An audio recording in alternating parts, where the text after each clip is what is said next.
நுரையீரலோட வேலை என்ன நமக்கு நல்லாவே தெரியும்.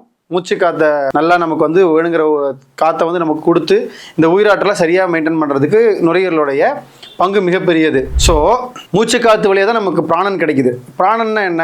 நம்ம இருக்கக்கூடிய நம்ம பிளட்டை எப்பவுமே சுத்தம் பண்ணி நம்மளோட நல்ல ஆரோக்கியத்தில் வச்சிருக்கக்கூடியது பிராணன். இப்போது நுரையீரல் முதல்ல நோயா எப்போ மாற ஆரம்பிக்குது அப்படின்னா, உடல் உஷ்ணம் இருக்கு இல்லையா, உடல் உஷ்ணம் அதிகரிக்க அதிகரிக்க நுரையீரல் பலகீனமாக ஆரம்பிச்சிடும்.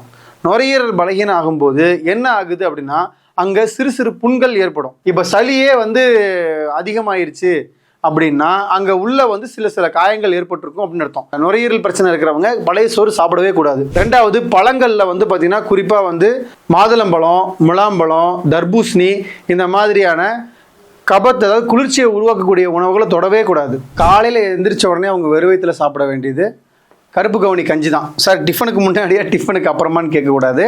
கருப்பு கவுனி அரிசி கஞ்சி மட்டும்தான் டிஃபனே. ஸோ என்ன பண்ணணும் அப்படின்னா, கஞ்சியை முடிஞ்ச வரைக்கும் சுட சுட சாப்பிடணும். அதுக்குன்னு இறக்கி வச்ச உடனே சாப்பிடக்கூடாது. கொஞ்சம் வெதுவெதுப்பான அந்த சூட்லேயே சாப்பிடணும். மதியம் வந்து சீரக சம்பா புழுங்கல் அரிசி, நைட்டு வந்து கருப்பு கவுனி அரிசி கஞ்சி. முடிஞ்ச வரைக்கும் சாதத்தை வந்து சுட சுட சாப்பிட்டீங்க அப்படின்னா உங்களுக்கு ரொம்ப ரொம்ப நல்லது. என்னெல்லாம் தவிர்க்கணும்? பால், டீ, காஃபி, தயிர் கம்பல்சரி தடுத்தணும். குறிப்பாக இந்த டீ, காஃபி, பால்லாம் விட்டுருங்க.